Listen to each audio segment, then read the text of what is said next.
Hello, welcome back to Desperate Living, Cultural Chaos and Forgotten Stories. And this certainly feels like a bit of a forgotten story. I think that a lot of people have literally forgotten about what I'm about to show you, even though it was arguably the birth of the collector edition on video.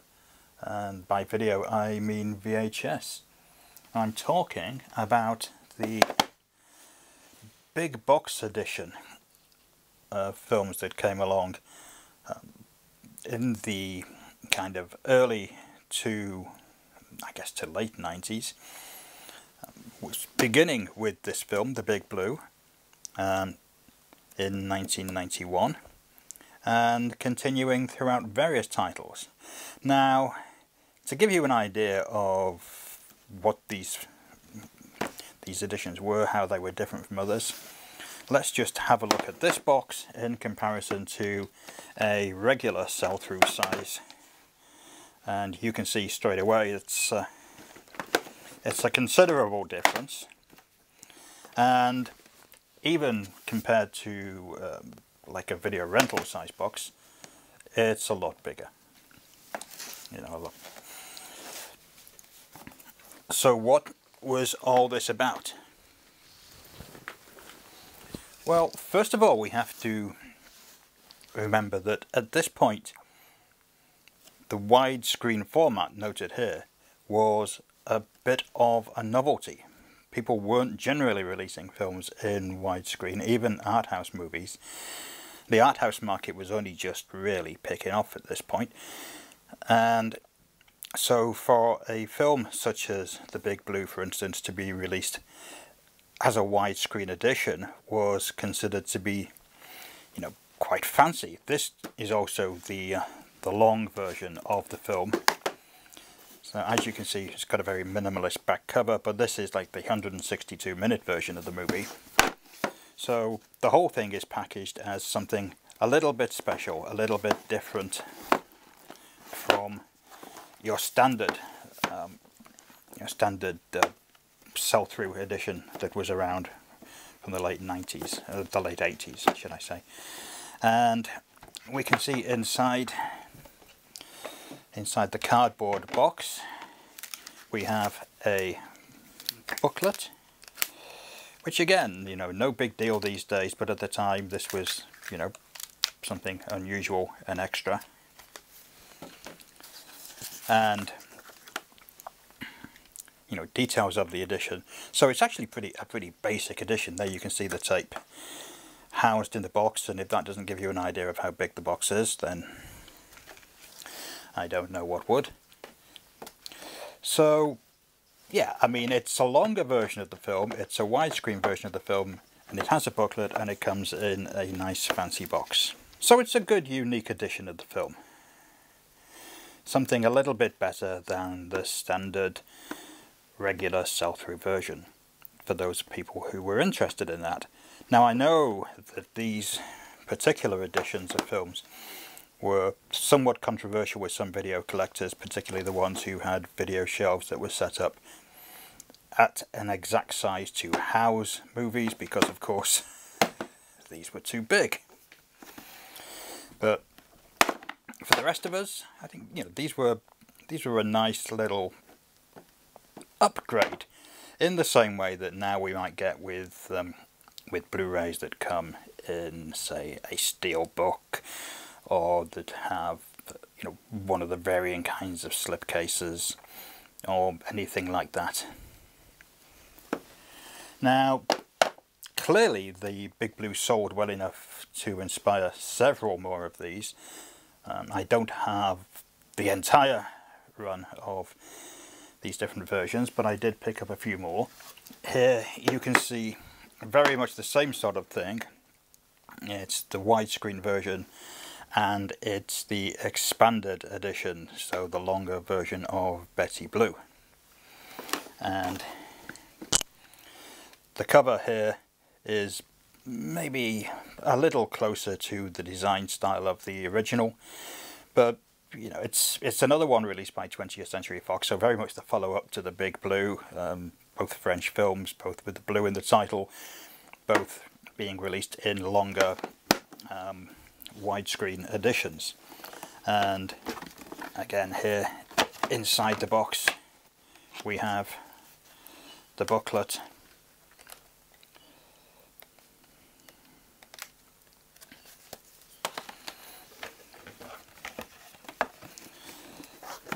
and yeah, you know, this is obviously the 178-minute version of the movie. So the pair of those movies actually make quite a nice pair.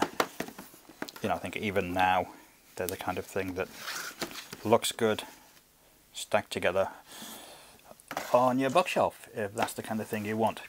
So very quickly, other labels picked up on this as a great way of selling films, you know, as we have now with Blu-rays, limited editions that people have to snap up. If they're collectors, they just buy them immediately because they don't want to miss out. So we have things like Man Bites Dog, for instance, which was released by Tartan. And this again, it's a bit of an awkward package because, as you can see, it's landscape format on the back, portrait format on the front. But yeah, you know, it's a numbered edition, though, you know, there's quite a lot of them. It's not exactly going to be rare. But as you can see, again, this is the uncut widescreen edition. It's got a short film with it, and it comes with stills as well as the booklet. So you can see here, there's the package of movie stills, which, you know, they're okay, they're not bad. And then a little, not exactly a booklet here, more like a leaflet, but you know, it's an amusing introductory essay. The box is a bit, this was the problem with a lot of these, that they would collapse, especially if you're trying to put too much stuff in them. But yeah, not bad. This is actually a bit of a chunkier box than some of the others. If we compare it to, say, the Big Bluey, you can see, yeah, it's even bigger. It's even fatter. But yeah, not bad. I mean, unlike the others, Man Bites Dog isn't necessarily a particular favourite movie of mine, and I don't think this edition is all that exciting that I want to hold on to this forever. But you know, yeah, it's quite nice. You know, equally with A Better Tomorrow, which, like the Big Blue, has this kind of landscape packaging just to emphasize the size of the box. And again, you know, comes with a bit more content. Now we're getting into the point where maybe these were a bit more gimmicky, because certainly I think, I might be wrong on this, you know, you can tell me if I was, because I can't honestly remember from this long ago, but I seem to recall that A Better Tomorrow was issued as a widescreen sell-through to begin with anyway. But obviously these have extras, again, you know, predicting the days of DVD and Blu-ray, I suppose. There's more content than just the film on this edition. And in the box there's the booklet. Nothing else.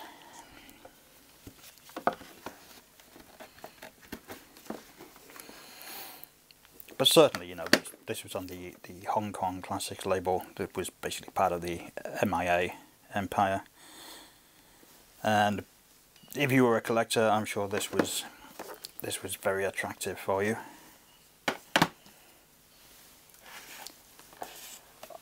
Also, here is The Doors, which was kind of unusual in the sense that this was a new film, a newly released film. This edition came out at the same time as the first release of the regular sell-through version, and so you know, again, it's the widescreen version, and there wouldn't be the widescreen version in the standard edition at this point.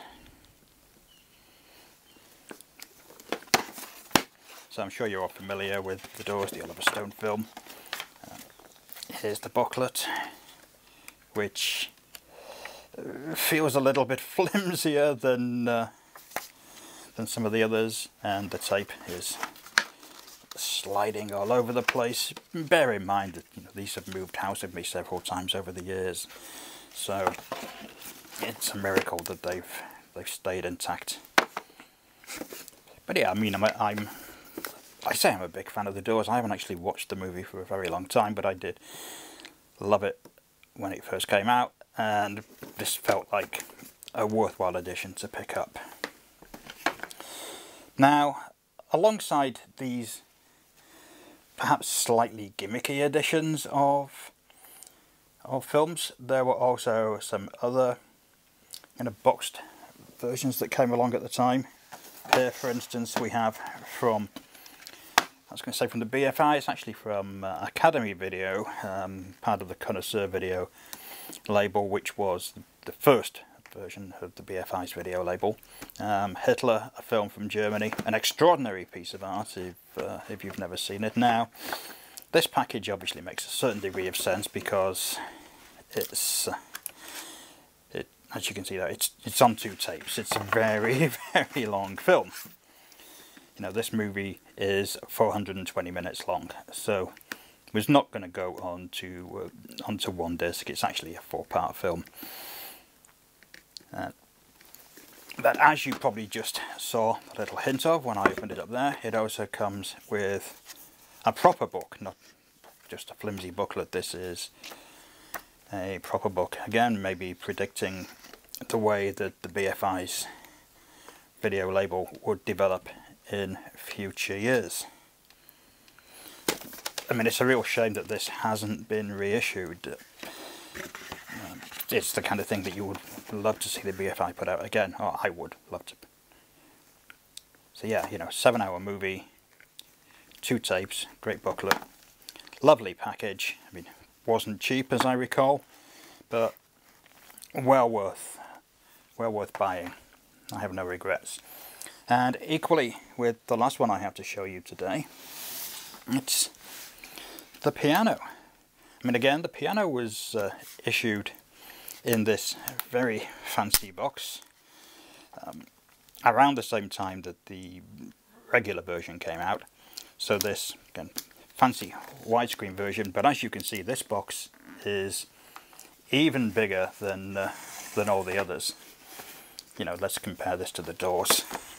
And yeah, you know, it's much, much bigger. And there's a good reason for that. As you can see, the problem with this version is that it's easy damaged. The glue has come loose on mine. That's not a big deal. I can stick it back down and very easily re-glue it if you want. I'm sure that's happened to a lot of editions of this. As you can see, it's all the information is here, and it is a limited edition. It's a numbered edition, but once again, look at how many. So if only modern releases could sell that many copies, eh? So it opens up with this nice hinge at the side, and inside we have the film in a small card box, like an American release, which I guess was just to fit it into the box. And we also have the novel. It's a novelization, I guess. And let's just take that tape out. It's going to be easier to get stuff out. And the screenplay. So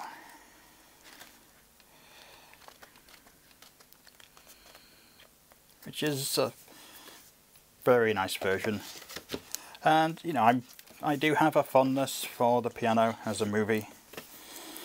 I do think it's an impressive work of art in itself, and I think that this box is a great way to show that off today. I'm not going to get very many, if any, Blu-ray releases coming in a package quite this extravagant. I mean, maybe you get some that come with books, but even then they tend to still be like Blu-ray size. They look more like a regular Blu-ray box set, so you know, just fatter with the books alongside them.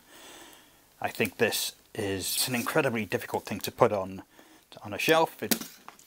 You have to really just treat this as a book in itself and put it on a bookshelf, which is where my copy is. So anyway, that's just a quick look at a handful of these unusual and unfairly maligned and genuinely, I think, quite forgotten collector editions from the early to late 1990s. So I hope you've enjoyed this. If you have, you know, please like, subscribe, hit the alert bell, leave a comment, and I'll be back very soon. Thanks for watching.